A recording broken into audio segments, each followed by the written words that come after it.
로마서 신약성경 245쪽,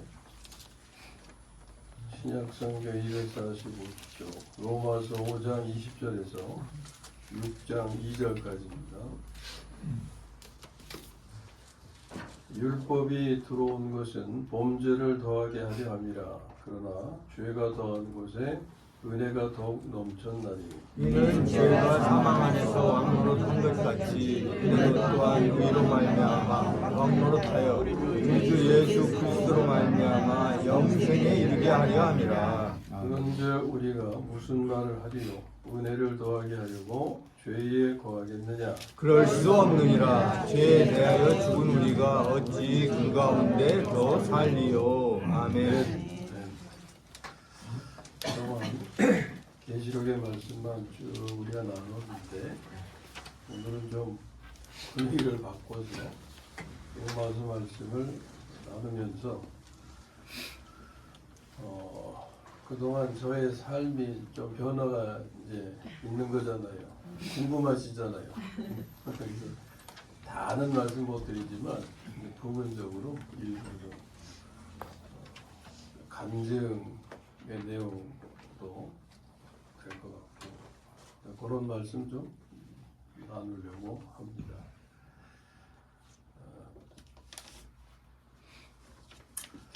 여러분 요한복음에 보면 그 하나님이 일하신다 이런 말씀이 있었죠. 예수님께서 하나님이 일하신다 무슨 뜻이에요? 하나님이 무슨 일을 하시는 거예요? 아니 그걸 모르시면 반대로 하나님은 일하시니까 쉬기도 하시겠죠. 일만 하시겠어요? 쉬기도 하시겠죠. 그 쉰다는 의미는 또 뭔가? 오늘 기도하시는 가운데도 그러한 내용이 있잖아요. 하나님이 우리를 위해서 일하시는, 일해 주시기를 구하는. 사실 우리의 모든 삶이 하나님의 은혜 가운데 진행되는 것은 우리를 위해서 하나님이 일하시기 때문에 우리가 유지하고 지켜가고 누리고 이런 거예요. 하나님이 쉬시면 그 중단이 됩니다. 포도나무의 그 공급이 있잖아요. 포도나무의 공급은 나무가 가지고 있는 모든 유익을 가지로 막 뻗어 나누는 거잖아요. 그 주님이 일하시는 거예요. 하나님이 일하시는 거예요. 거기서 보면 하나님은 농부라 그러셨죠. 일하시는 거예요. 하나님이 일하실 때 그 유익을 누가 누리냐? 가지인 우리가 누린다는 거예요. 농부가 쉬어봐요. 공급이 딱 끊어지는 거예요. 중단되는 거예요. 그런 의미예요. 하나님이 일하신다와 쉬신다. 제가 이번에 이 기간에 정말 하나님이 일하시는 것과 쉬는 것을 아주 철저히 경험했기 때문에 그런 간증 삼아서 말씀을 나누려고 해요. 또 그 경험이 오늘 이 말씀을 깨닫는데 또 뭐라 그럴까요? 그 깨닫는 요인이 되었다고 그럴까? 평소에 우리 이 말씀 잘 아시잖아요. 죄가 많은 곳에 뭐가 넘쳐요? 은혜가 넘쳤다. 무슨 뜻인지 알아요? 그게 뭐 어떤 상황인지 아시냐고. 근데 은혜를 더하게 하려고 뭐 할 수 없다? 죄를 지을 수 없다. 그건 또 뭔지 아세요? 내용은 아시는데 성경 안에 내용은 아시는데 내 삶에서 실제적으로 뭐 어떤 건지 잘 모르신다고. 아시는 것 같아도 좀 설명을 해보세요. 그럼 설명 못해. 오늘 그것이 무엇인가 저를 통해서 체험케 하신 하나님의 은혜를 나누면서 여러분들도 같은 깨달음이 있어지기를 바랍니다. 자, 본문에서 우리는 죄와 하나님의 은혜와의 관계를 봐요. 그래서 말씀의 제목도 죄와 하나님의 은혜입니다. 이 관계가 두 번 언급되는데 그 의미는 다른 거예요.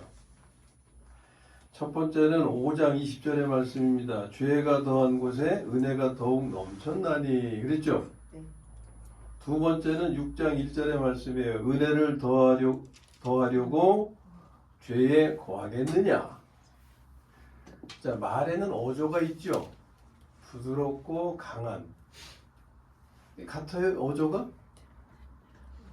첫 번째 경우는 어때? 강해요, 부드러워요? 좀 부드러운 어조예요. 두 번째는 강한 어조예요. 자, 죄는 하나님 보시기에 나쁜 것이죠. 그러므로 절대 용서될 수가 없는 거예요. 로마서 6장 23절의 말씀이 죄에 대한 선언인데 잘 아시는 말씀이에요. 죄의 싹은 사망이다. 죄의 싹은 사망이다. 그럼에도 불구하고 첫 번째 죄에 대한 언급은 죄를 조금은 인정해 주시는 분위기예요. 그것이 죄에 대한 언급 다음에 넘치는 은혜가 언급된 이유입니다. 반면에 두 번째 죄에 대한 언급은 죄를 조금도 인정치 않으시는 분위기예요. 왜냐하면 죄에 대한 언급 다음에 은혜의 말씀이 따르는 것이 아니라 그럴 수 없느니라 는 단호한 말씀이 따르기 때문이에요. 이 말씀의 차이를 설명으로는 이해가 안 돼요. 체험적으로 가진 그 설명을 좀 드리겠습니다. 새벽 기도를 위한 말씀을 제가 카톡에 올리잖아요. 그런데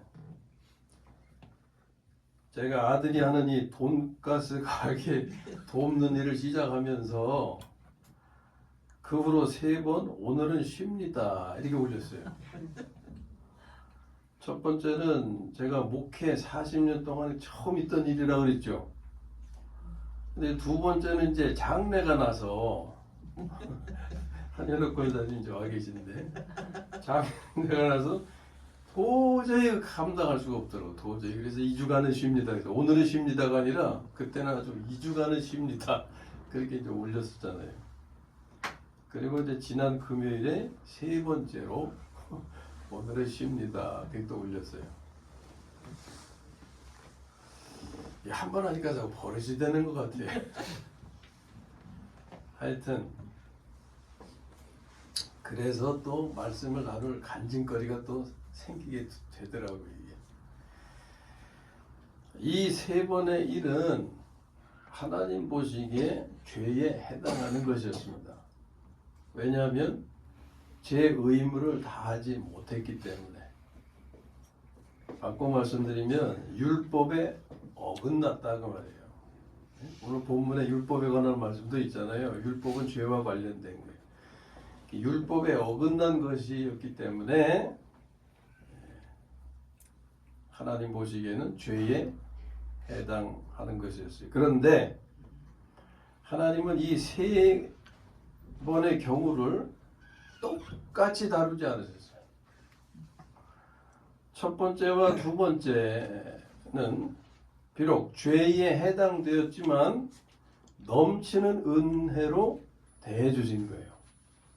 왜냐하면 저희의 육체적인 사정을 이해해 주셨기 때문에.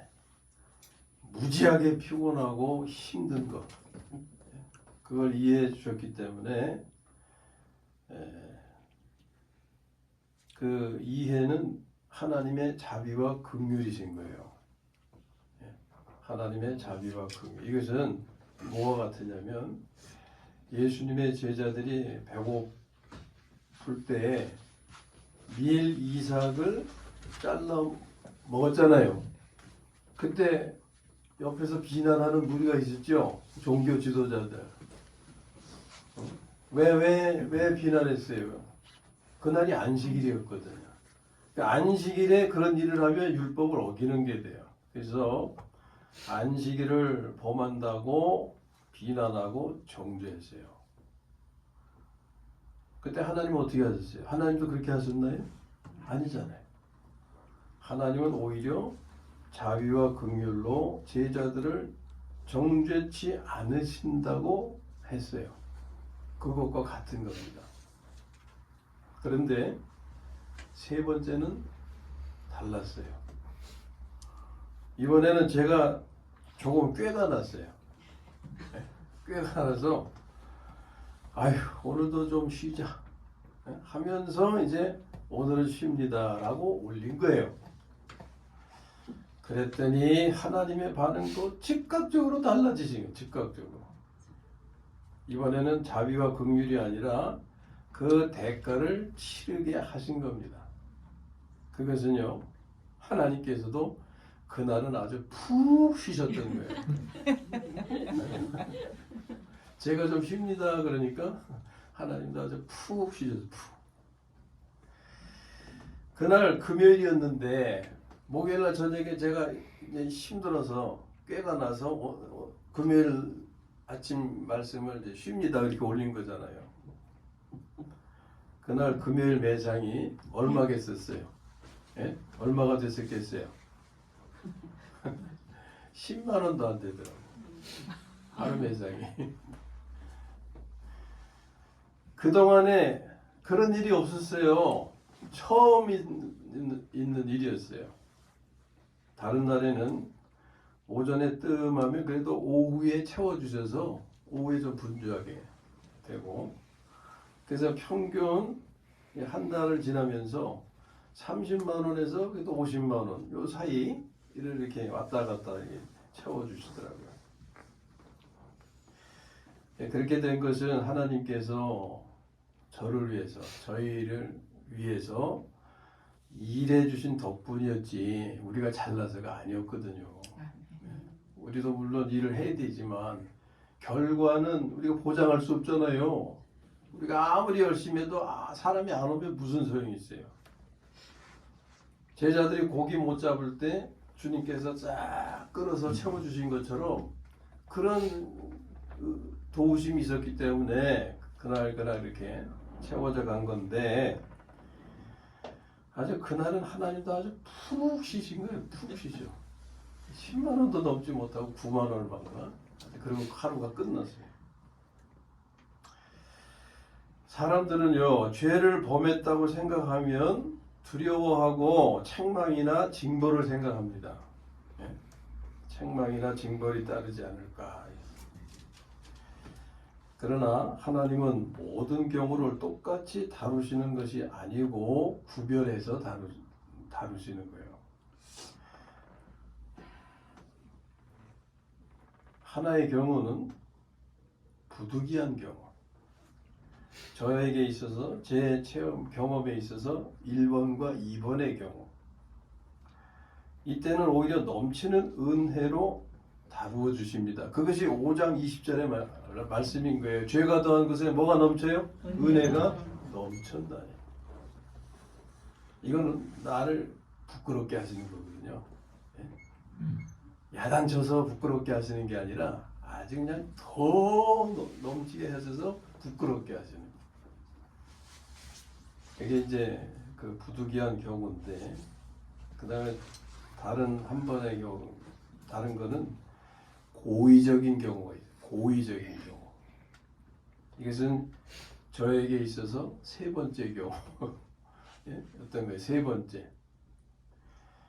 이때는 징계로 다루시는 거예요. 대가를 치르게 하시는 거예요. 이게 6장 1절의 말씀이에요. 은혜를 더하게 하려고 죄에 거하겠느냐? 그럴 수 없느니라. 1번과 저의 경험에 있어서 1번과 2번의 경우는요, 제 마음도 편하고 오히려 넘치시는 은혜가 기대가 돼요. 제가 잘못한 걸 알지만, 예? 그 하나님의 넘치시는 은혜가 뭐냐? 풍성한 공급이에요.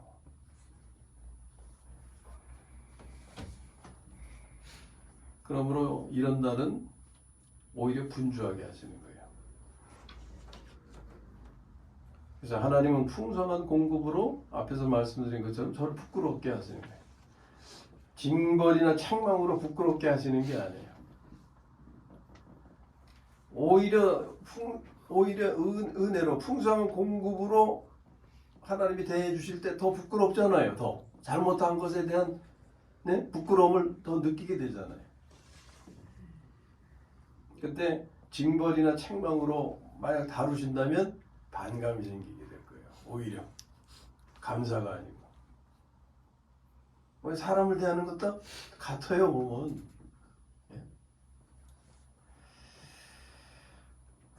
그리고 이것은 또한 육신의 연약함으로 부득이하게 죄를 범할 수밖에 없는 저를 위로해 주시는 하나님의 방법이기도 해요.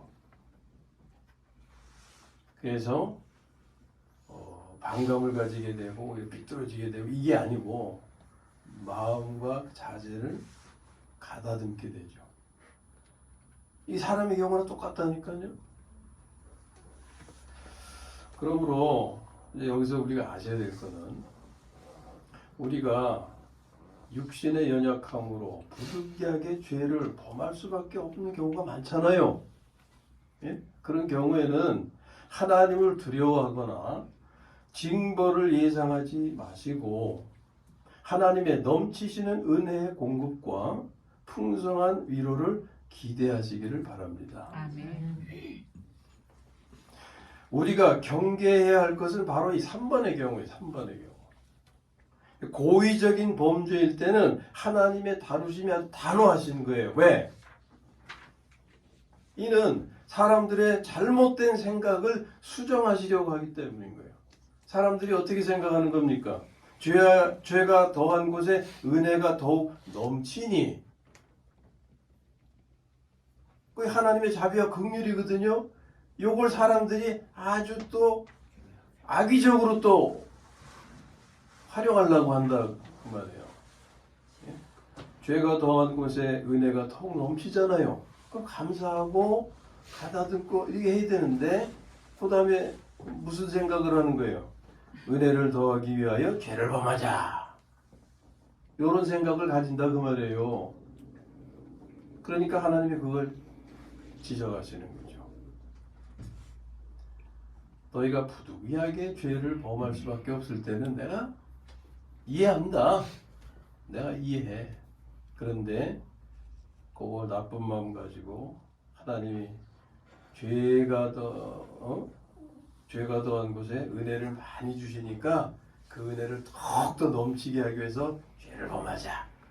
요게 인간의 마음 아닙니까? 인간의 생각. 그걸 수정하시려고 하는 거죠. 잘못된 생각을 가지지 못하게. 이 말씀을 이해 못할 때는 그런 생각 하게 돼요, 안 하게 돼요?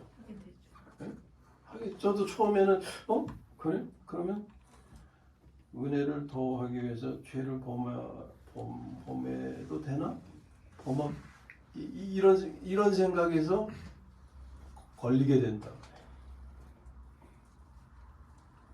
죄가 더한 곳에 은혜가 더욱 넘치니 은혜를 더하기 위하여 죄를 범하자. 이런 생각을 하나님이 고치시기 위해서 절대 그럴 리는 없을 거다 이러시는 거죠. 그러므로 고의적인 범죄일 때는 반드시 대가를 치르는 거예요. 다윗의 경우 보세요. 다윗의 경우가 그러했던 겁니다. 부득이한 범죄는 하나님께서 너그럽게 대하셨어요. 바울이 성전 짓고자 하는 마음이 있어서 성전을 지었으면 또 지어야겠다. 그래서 하나님께 구하기도 했잖아요. 근데 하나님이 허락 안 하셨잖아요. 왜? 너는 피를 많이 흘렸어. 피를 많이 흘렸다는 게 뭐예요? 죄가 많다. 그러나 그 죄를 하나님이 다 징벌로 대하신 게 아니잖아요. 그거 다 이해하셨어요. 자비 긍휼로 대하시고 오히려 축복까지 하셨어요.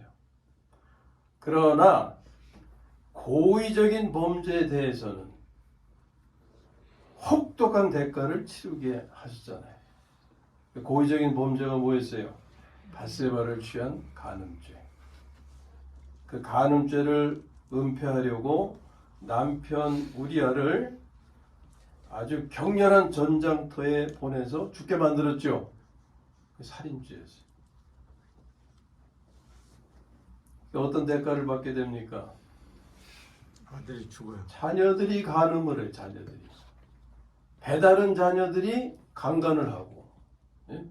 아주 압살롬은 대낮에 그냥 궁전에 텐트를 쳐놓고 아주 간음을 저지르고 후궁들을 간음. 그게 다윗이 받은 대가였어요. 자녀들이 서로 그 간음죄를 저지르고 압살롬이라는 아들 아시잖아요. 압살롬은 그런 일을 또 자행하고. 그러나 이제 나중에 다윗이 회개했을 때 하나님 또 다 받아주시고 용서하시고 오히려 더 큰 축복으로 대하셨죠. 내 집안에 대대로 왕이 끊어지지 않게 하리라. 내 자손과 내가 영원히 함께 하리라. 아, 이거 얼마나 큰 축복입니까? 죄만 생각하면 그런 축복을 받을 수가 없어요. 그런데 회개가 하나님의 마음을 돌려놓게 되는 거죠. 우리가 고의적인 범죄를 지을 때도 많아요. 그렇죠? 없는 사람 있어요? 고의적인 범죄 없으신 분 계세요? 인정하시는 분 용감하게 한번 손 들어보세요. 하나님 앞에 고의적인 범죄 많이 범했다. 용감하게 한번 손 들어보세요. 용감하게. 우리 하나님 앞에 그런 면에서는 용감해야 됩니다. 잘못했으면 회개하고 용서 구하고. 고의적인 범죄로 대가를 치르고 있음을 깨달았을 때 회복의 길은요, 회개입니다. 네, 회개. 하나님 앞에 저의 잘못을 즉각적으로 회개하고 용서를 구하고 회복을 구했죠. 그랬더니 하나님의 반응도 금방 확 달라지신 거예요. 금요일 날 그런 일이 있었고 이제 토요일을 맞이했어요. 토요일을 맞이했는데 생각지도 않게 박영문 장로님하고 박기숙 권사님 대회가 또 방문을 해주신 거예요. 오전 시간에. 근데요, 그 다음부터 이 내외분이 손님들을 그냥 몰고 온 것 같이 내버려, 몰고 온 것 같이. 네? 전에는 그런 일이 없었거든요. 그냥 이제 제자들이 하는 고기 못 잡고 있을 때 예수님이 그냥 고깃대를 이렇게 몰아주셔가지고 그물이 찢어지게 뭐 이렇게 하신 것처럼요. 마치 손님들을 몰고 온 것 같았어요. 조금 후에는 황교안 권사님, 장영문 권사님까지 오셔서 응원해 주셨어요. 아주 그냥 한날에는 막 겹경사니 겹치게 하나님이 하시더라고요. 그때 느낌이 어떤 느낌이었는지 알아요? 야, 오후에 대박 나겠다. 네? 그리고 이제 오전에 그래서 막 붐볐어요. 하루의 매상을 오전에 다 채워주신 것 같아. 한 30만 원 이상은 이렇게. 그러니 다른 평일날 하루의 매상 다 오른 거지 뭐 오전에. 그런데 오후에도 또 대박 날 것 같은 기분이야. 그 이제 점심시간 지나고 브레이크 타임 맞이했어요. 근데 브레이크 타임 시간 휴식 시간에 잘 알고 지내던 형님 목사님 내외가 또 방문하신 거야. 뭐 자주 왕래가 있었던 건 아니고 뭐 저기 독일에 있을 때부터 이제 알게 된 분이긴 한데 지역이 달라가지고서 자주 못 만나잖아요. 인천에 사시고 계셨어요. 그동안 몸도 아팠고 한테 이제 2, 3년 동안 막내가 좀 못했어요. 전화 연락은 했지만. 근데 인천에서 그 몸도 힘든데 오시겠다고 하면서 오신 거예요. 네? 오시겠다고. 오셔가지고 그분이 해주실 일이 뭐가 있어요? 기도지. 제가 목사님한테 부탁할 일이 뭐 있어요?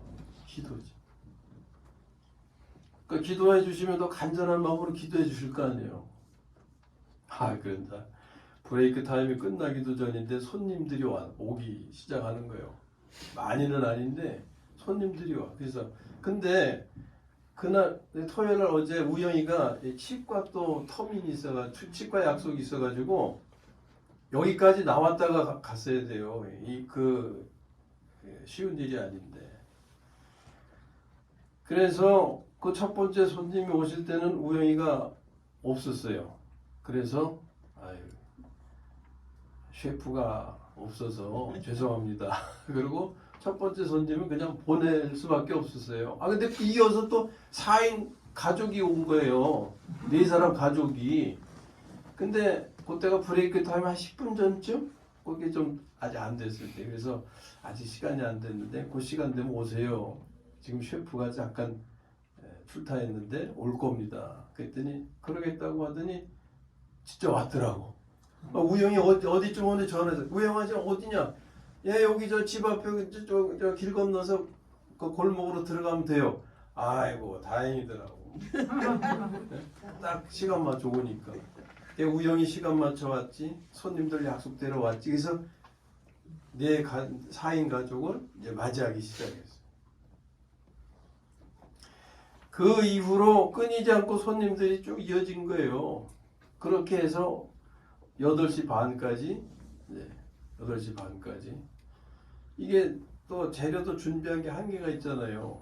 근데 달랑달랑 떨어질 만큼 하여튼 다 소비하고 8시 반 돼서 이제 마감한다고 딱 붙였는데 그때도 또 오는 사람이 있더라고. 그래서 아이고 끝났으니까 좀 안 됩니다. 그러고 보내기까지 했다고 어제는. 참네. 박수 한번 쳐줘봐요 이렇게.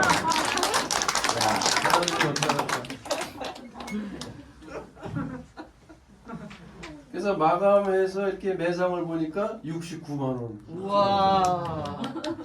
금요일 날 얼마? 10만 10만 원도 안 됐다니까 9만 얼마? 9만 원.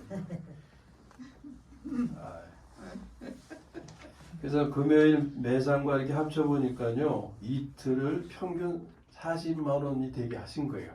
그러니까 이것은 다른 날 평균보다 조금 웃돌게 하신 거죠. 제가 하나님이 축복하시는 것은 누구 마음이라 그랬어요? 하나님 마음이라고 그랬죠. 우리가 세상적인 표현으로 엿장수 마음대로 뭐 이게 있잖아요. 그래서 그걸 제가 어떻게 비유해요? 논에 비를 주시는 거. 네? 논에 물이 필요하잖아요.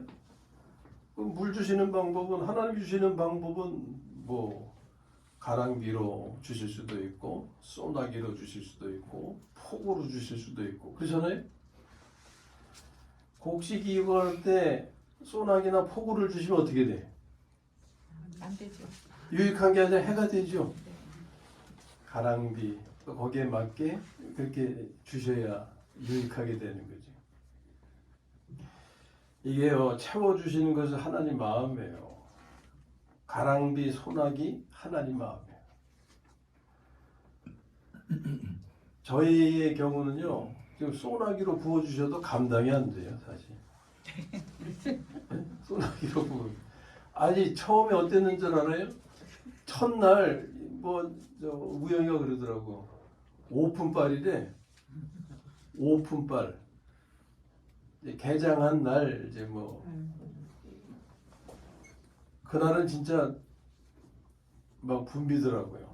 근데 제가 무슨 카운터에서 무슨 계산을 해봤어. 뭘 해봤어요? 그거 막 두드리기도 제대로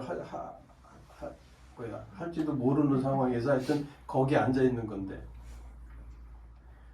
손님이 오시니까 오히려 겁이 나. 손님이 오셔야 되는데 오시는 게 겁이 나는 거예요. 오셔도 좀 이렇게 띄엄띄엄 좀 여유 있게 오셔야 좋은데 막 밀려 닥치면요 어떻게 감당 못하겠어 막 당황이 돼가지고 그래서 매장도 보면서 바깥도 보면서 저기서 이렇게 무리가 오는데 매장이 아직 이렇게 좀 있는데 오시면은 감당이 안 될 것 같아. 그래서 어떻게 기도드릴게요? 주님 지나가게 해주세요. 그냥 지나가게 해주세요. 그리고 저 팀이 좀 나가면 들어오게 해주세요. 뭐 이런 기도만 앉아서 드리는 거예요. 그냥. 그래서 그런 경험을 이명수 목사님 가까이 있으니까 만나서 그 얘기하면서 서로 웃고 막 그랬는데 참 이제 저희가 감당할 때쯤 되면 또 하나님이 또 거기에 맞게 또 보내주시고 채워주시고 그렇게 하시겠죠. 아멘. 예, 하나님은 적당하게 알맞게 하시는 거예요. 그러므로 우리는 매 경우에 감사만 하면 되는 거예요. 감당할 주제도 못 되면서 왜 이렇게 안 채워주시나? 이거는 감사가 아니죠. 준비되면 어려우니 지금은 감당치 못하니까 거기에 맞게 하나님이 조절해서 그렇게 해 주시는 거죠. 이것이 그동안 제가 영 안에서 현재적으로 하나님의 은혜와 복을 누렸던 내용들입니다. 오늘 나눈 말씀은 죄와 하나님의 은혜와의 관계에 대한 거예요. 부득이한 범죄는 하나님께서 넘치시는 은혜로 대해주시지만 고의적인 범죄는 징계로 대하심을 우리는 알아야 됩니다. 우리의 삶에서는 이 두 가지 형태의 범죄가 공존하고 반복이 돼요. 하나님은 이것을 구분해서 대해 주세요. 그러나 사탄, 마귀는 구분할까요? 구분하지 않아요. 무조건 공격하는 거예요. 무조건 정죄예요. 그냥 부득이하거나 말거나 그냥 무조건 정죄. 그래서 두려움과 불안에 처하게 만들어요. 우리는 하나님의 마음과 은혜를 알아야 사탄에게 속지 않습니다. 부득이한 범죄일 때는 하나님을 두려워하거나 징벌을 생각하지 마시고 오히려 풍성한 공급으로 위로하시는 하나님의 넘치시는 은혜를 기대하시기를 바랍니다. 아멘. 그러나 고의적 범죄로 대가를 치를 때는 즉시 회개하고 용서를 구하고 회복을 구해야 합니다. 그리하면 하나님은 즉시 넘치시는 은혜를 베푸셔서 풍성한 공급으로 위로하십니다. 아무쪼록 우리는 하나님의 마음과 은혜를 알아서 사탄에게 속지 말고 하나님의 넘치시는 은혜로 풍성한 위로가 되시기를 주님의 이름으로 축원합니다.